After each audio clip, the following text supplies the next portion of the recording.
Encontro síncrono no número 1. Módulo 1. Reconstruindo conceitos, aulas 1 e 2. Partindo do estudo do texto base da aula 1, ao fazermos uma comparação entre a geometria e a matemática, observamos que ambas apresentam-se como sistemas conceituais perfeitos, onde fatos dão origem a definições e estas a axiomas. Como exemplo de ciência dedutiva, a geometria pode ser considerada um exemplo de didática, como vemos no diálogo entre Platão e Mênon, o escravo. A dedutividade como reinvenção, pontuada por Sócrates, entretanto, dá lugar a uma dedutividade imposta ao aluno em nossas salas de aula, o que acarreta em sucesso didático. Por este fato, o autor questiona: os dias da geometria tradicional estão contados? Teria sido a geometria sentenciada à morte? Teria tido ela um julgamento justo? Teriam sido revistos os procedimentos investigativos que ela requer? E então, a partir destes questionamentos, conduz os leitores a pensar no desaparecimento da geometria dos currículos escolares, causado também por resistência às inovações. Mas perguntamos: que inovações seriam essas? Metodológicas? Tecnológicas? De que outra ordem poderia ser esse novo anunciado pelo autor no ensino da geometria nas salas de aula? E ainda, podemos pensar: qual o motivo dessa resistência? Ao definir geometria, o texto nos sugere parte da matemática organizada axiomaticamente, historicamente assim chamada. Em contrapartida, nos oferece outra definição, do ponto de vista da educação de crianças: é compreender o espaço. Conforme nos traz o autor, o espaço que a criança deve aprender a saber, explorar, conquistar, para viver, respirar e se mover da melhor forma nele mesmo. Mas de onde se começa a compreender o espaço? Trazemos aqui um trecho do item 1.4 do capítulo 1 da tese de doutorado do professor doutor Adley Detone, que nos auxilia no entendimento dessa questão. Abre aspas. Esse mundo não é uma hipótese rodeada de pressupostos. O espaço, como relação sujeito-mundo, é um fato desde sempre constituído, e nenhuma ciência consegue determiná-lo, pois ele pressupõe a si mesmo em sua primordialidade. Fecha aspas. Assim, essa compreensão de espaço, sobre a qual nos perguntamos onde começa, está no pré-reflexivo. Ainda conforme nos diz esse professor, abre aspas, a reflexão sobre o espaço é um paradoxo da constituição do que já existe. Abre parênteses. Posso pensar o espaço, mas nele sempre estou. Estou atualmente enquanto penso. Fecha parênteses, fecha aspas. O texto nos adverte que, apesar da importância do espaço para nós, ele não o é para a geometria. Geometria é matemática e, por isso, pede por fundamentos mais sólidos do que o espaço em que se vive.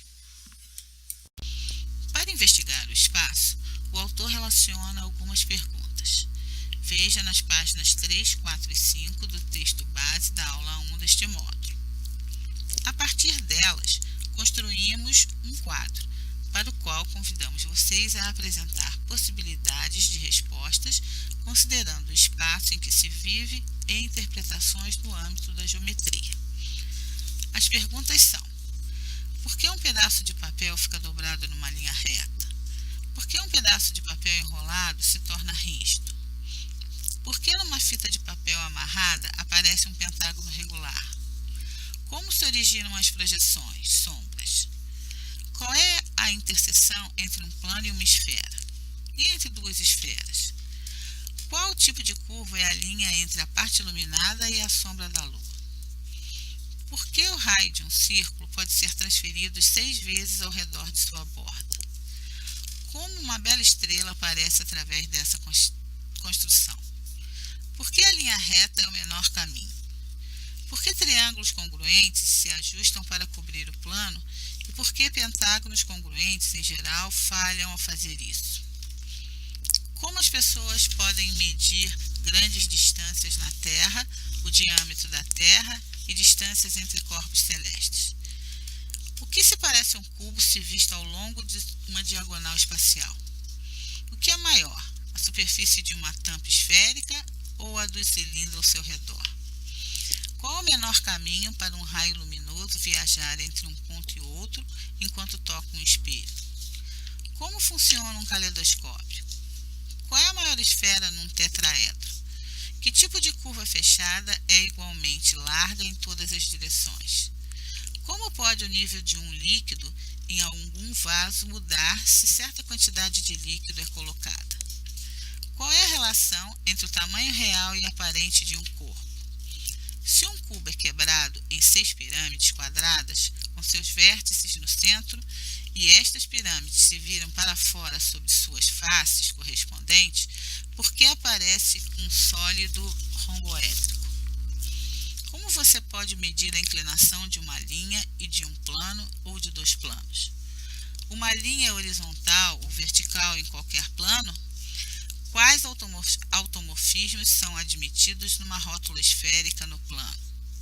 Quantos pontos o plano de uma rótula pode possuir no círculo unitário se ela tem no máximo sua origem no círculo unitário? Qual a diferença entre parafusar para a direita ou para a esquerda e por que não são equivalentes sobre um movimento rígido? O que é um movimento rígido na esfera? Por que um poliedro convexo é rígido? Por que uma mesa de 4 pernas pode cambalear e qual é a diferença com uma mesa de 3 pernas? Por que uma porta precisa de 2 dobradiças e como podemos colocar uma terceira? Por que um espelho troca esquerda e direita, embora não frente e costas? E o que acontece se não estou de pé, mas deitado em frente ao espelho? Para a nossa conversa, sugiro a seguinte provocação. É importante relacionar a matemática e a geometria às vivências do aluno? Deste modo, como nos indica o autor, a geometria pode ser um excelente meio de ensinar matemática? Que geometria? E como? Na aula 2, espaço é entendido a princípio como conceito e como objeto mental, mas em ambas perspectivas como ponto final de um desenvolvimento, e não como suporte, considerando-se um contexto matemático altamente avançado. Para o autor, os objetos mentais não dependem do espaço, e ainda nos informa que na geometria grega, na geometria de Euclides, espaço não é considerado, assim como também na filosofia. Um exemplo do que o texto procurará evitar é o espaço euclidiano, com seus pontos ligados por retas contidas em planos, seus círculos formados de qualquer tamanho, seus ângulos retos iguais e onde a soma dos ângulos internos de um triângulo é sempre 2 retos. Este espaço é um objeto mental, embora Euclides não o tenha assim chamado. A palavra geometria, terra, metria, medir, pode ser definida como medir a terra, embora este significado tenha sido desprezado pela geometria grega.